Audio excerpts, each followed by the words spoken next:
સદગુરુ મહારાજ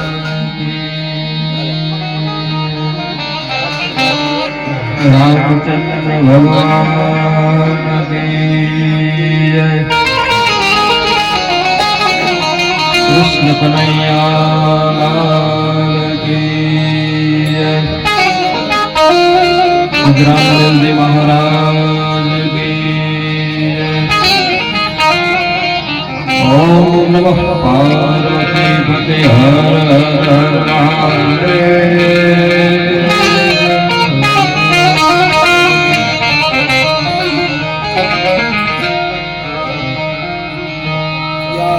રામપરા ગામના આંગણે એક આત્માને પાછળ ગતિ કરાવવા માટે સંતવાણીનું આયોજન।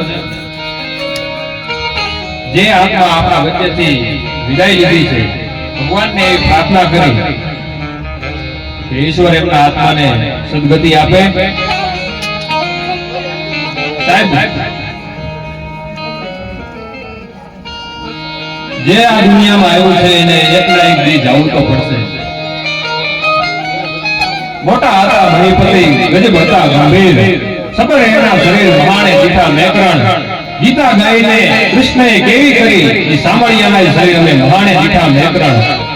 માયાવતી મલકની નંદે કેવી ભેગી કરી એ સોમ લોભિયાના શરીર હવે મહાણે દીઠા મેકરણ। સાહેબ, ગમે એવો બળશાળી હોય, ઇતિહાસ એમ કહે છે કે મહાભારતના એક યોદ્ધાના હાથના 10 હાથીના બળ હતા। જો એ ન રહ્યા હોય તો આપણી તો શું હસ્તી હોય। એટલે જ્યારે જ્યારે સમય મળે ત્યારે હરિભજન કરી લેવું જોઈએ। સાહેબ, જે કૃષ્ણએ આવડા મોટા યુદ્ધમાં ભાગ લીધો અને આટલી અપરંપાર જેની લીલા છે, એ સામાન્યને એક દી આ જગત છોડી અને જવું પડ્યું છે।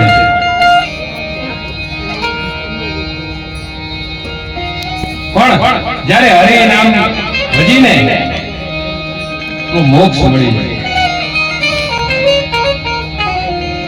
અને આ એક દી આ દુનિયા છોડી જવું પડે એનો એક દાખલો આપી દઉં કે એક ભેગુર વડલો અને અહીંયા એક પોપટનું બચ્ચું છે। એટલે જમના દૂધ જ્યારે જ્યારે ત્યાંથી નીકળે એટલે ઈ પોપટના બચ્ચા આમ જોઈ દાંત કાઢે કાઢવા, અને પોપટનું બચ્ચું હાવ માંદા જેવું, એટલે જોઈ દાંત કાઢે ને પોપટ પીવા મળે કે આ જમના દૂધ દે ને મને મારી લાગશે। એટલે એક દી ગરુડરાજ ભગવાન વિષ્ણુનું વાહન ગરુડ ત્યાં નીકળ્યા ને એટલે એમને ફરિયાદ કરી પોપટે કે આ તમે જમના દૂધને સમજાવો ને કે હોય ને તમારી આમ દાંત કાઢે। એટલે કે એમને તો કઈ ન કહેવાય, એ તો એમનો રસ્તો હે, અહીંયાથી નીકળે। પણ કે તને હું હિમાલયના ખોપરાની માથે મૂકી દઉં, ત્યાં તારી પાસે કોઈ નહીં આવે, ત્યાં તારે ખાવા ખાવાની બધી વ્યવસ્થા છે।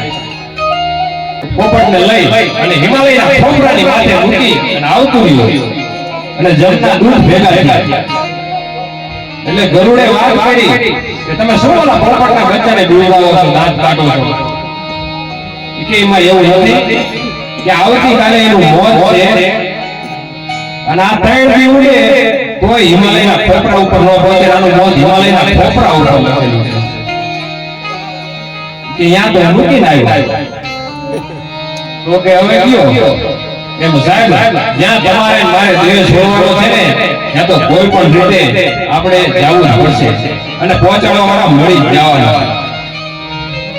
સાહેબ, પણ એવું કામ કરી જાય કે દુનિયામાં આપણું નામ આવી જાય। જનની જણ તો ભગત જણ કા દાતાર કા સુર, નહીતર રહેજે વાંજણી તો મત ગુમાવીશું। દુનિયામાં આવ્યા હોય તો એવું કંઈક કામ કરાય। અને હું તો અહીંયા ઉડીની વાત કરું કે કોઈને ઉપયોગી લાગે તો કઈ નહીં, પણ જો નડવાનું બંધ કરી દે ને તો એનાથી મોટું ધર્મ એમ નથી। બેઠા માણસને ઉભો ન કરી તો કઈ નહીં, પણ ઉભાને પાડી નહીં તોય બરોબર। સારું નથી જોવાનું સાહેબ, સારું જોઈ પાડોમાં ગાડી લાવે ને તો એનું ડીઝલ નો ગાડી એટલે આનો લોહી પડી જાય। અને મારા દીકરાએ કોઈકના લઈને દિવસ મેરા પણ તારા બાપના ક્યાં લીધા?